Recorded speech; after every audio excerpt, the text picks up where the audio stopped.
The screen fades in on a dimly lit Roman courtyard. Stone walls, torchlight flickering against ancient columns. And in the center, a man kneels. His hands are bound. His face is calm, almost serene, but his body bears the marks of brutal interrogation. Blood stains his torn robes. Roman soldiers surround him. Their face is hard, indifferent. An executioner steps forward, blade gleaming in the firelight. This is February 14th, year 270 AD. And the man about to die is a Christian priest named Valentinus. This is not a love story. This is a story of defiance, of faith, of blood. This is the real origin of Valentine's Day. Welcome back to Christian Civilizations.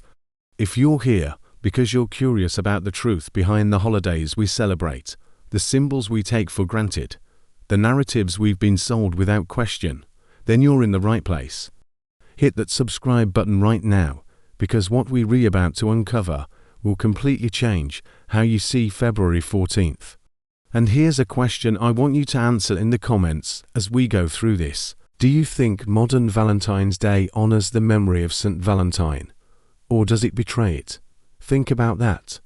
Drop your answer below, because by the end of this video, I guarantee you'll see this holiday in a completely different light.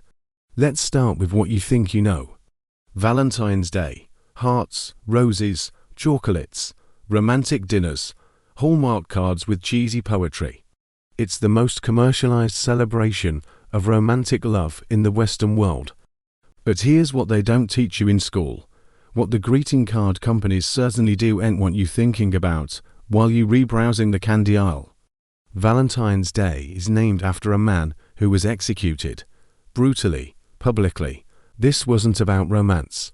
This was about resistance.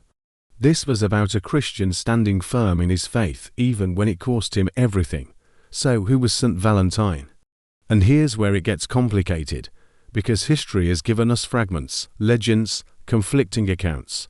There may have been multiple Valentines martyred around the same time, their stories blending together over centuries.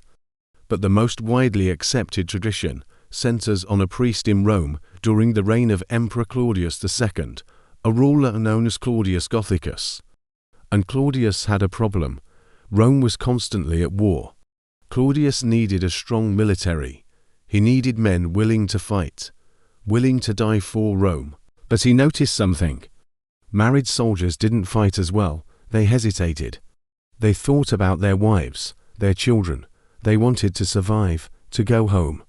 Single men, unburdened by family, made better soldiers. So Claudius issued a decree. Young men were forbidden to marry. Marriage was outlawed for those of military age. It was a brutal, pragmatic decision, the kind of cold calculation empires are built on. And for most Romans, you obeyed. You didn't question the emperor. You certainly didn't defy him. But Valentine was a Christian. And Christians, even in the 3rd century, even under constant threat of persecution, had a different set of priorities. They answered to a higher authority. They believed marriage was sacred, a sacrament ordained by God, not a privilege the state could grant or revoke. So Valentine did something unthinkable. He defied the emperor. In secret, in hidden locations, he continued to perform marriage ceremonies for young Christian couples. He blessed their unions. He bound them together in the eyes of God, even though it was illegal, even though discovery meant certain death. And for a while, he got away with it. But Rome had informants, spies, people willing to betray their neighbors for favor or coin. Eventually, someone talked. Valentine was arrested, dragged before the authorities, charged with defying imperial law, with conducting illegal marriages, with undermining the state. Now, here's where the story takes a turn that most Valentine's Day promotions conveniently ignore. Roman authorities gave Christians a choice. You could worship the emperor. You could offer incense to the Roman gods. Do that. And you could live. Refuse, and you faced imprisonment, torture, execution. It was a test of loyalty. The empire didn't care what you believed privately. But publicly, You had to acknowledge Rome's gods, Rome's authority. Before we go further, let me ask you something, and I really want your thoughts on this in the comments. If you were in Valentine's position, if standing firm in your beliefs meant torture and death, would you hold the line, or would you bend, just enough to survive? It's easy to judge from the comfort of the 21st century, from a place where religious freedom is taken for granted. But put yourself in that Roman courtyard. Feel the weight of that choice. Drop your answer below, because this question, this tension between faith and survival, is at the heart of Christian history. Valentine was imprisoned, and this is where legend and history blend in ways that are hard to untangle. According to tradition, while Valentine was in prison, he performed miracles. He healed the blind daughter of his jailer, a man named Asterius. 46 people, the story goes, were baptized because of Valentine's witness, and on the night before his execution, Valentine supposedly wrote a letter to the jailer's daughter, signing it, "From your Valentine." That phrase, that signature, has echoed through 2,000 years. It's been romanticized, commercialized, stripped of its context. But in its original form, it wasn't a love note. It was a farewell from a man about to die for what he believed. February 14th to 70 AD, Valentine was led out to be executed. Some accounts say he was beheaded. Others say he was beaten to death with clubs. His body was buried along the Via Flaminia, the ancient Roman road leading north out of the city.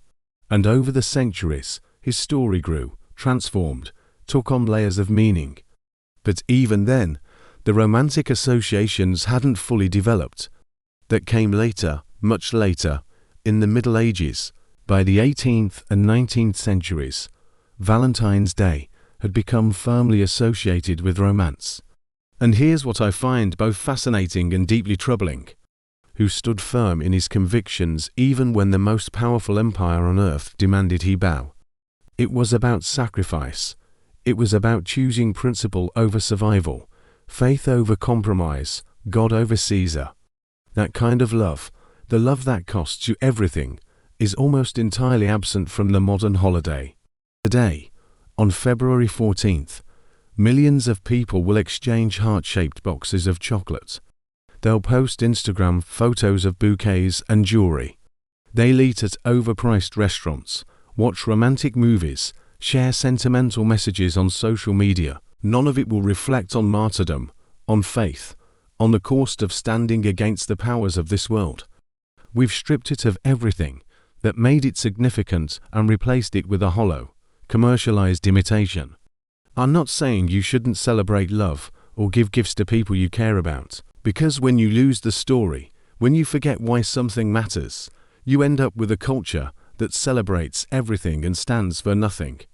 Here's another question for the comments, and this one cuts deep. Would he see a reflection of his sacrifice, or a complete betrayal of everything he died for? Let me know what you think. And there's another layer to this, something even more uncomfortable. The Church itself has complicated feelings about St. Valentine. They removed several saints whose historical existence was questionable or poorly documented. So the official feast day was dropped from the universal calendar, though it's still celebrated in some places. But think about the irony.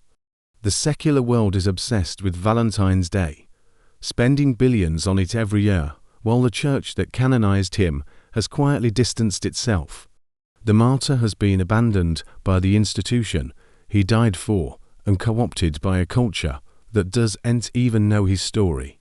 Let's talk about what Valentine's defiance actually meant in the context of the Roman Empire, because this matters. Rome didn't persecute Christians because it hated their theology. Rome was religiously pluralistic.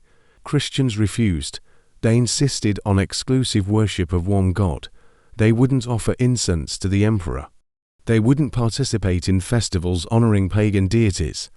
To Rome, this wasn't religious intolerance. This was treason. He was declaring that God's authority superseded Rome's. That's why he died. Not because he was in love, not because he was a romantic, but because he refused to let the empire define what was sacred. And that brings us to the uncomfortable present. How different is our world, really? But we have governments, corporations, cultural institutions that demand conformity, that insist certain beliefs are unacceptable, that punish those who refuse to comply. We have a culture that celebrates tolerance except toward those with firm convictions. When do you obey the powers of this world? And when do you stand firm in what you believe, no matter the cost? And whether you're religious or not, whether you admire his choice or think it was foolish, you have to admit it meant something. It had weight, it had consequences, it shaped history. Fast forward to today, and what are we willing to die for? What are we willing to sacrifice for? What do we hold sacred enough that we'd defy the authorities, risk everything, face execution other than betray?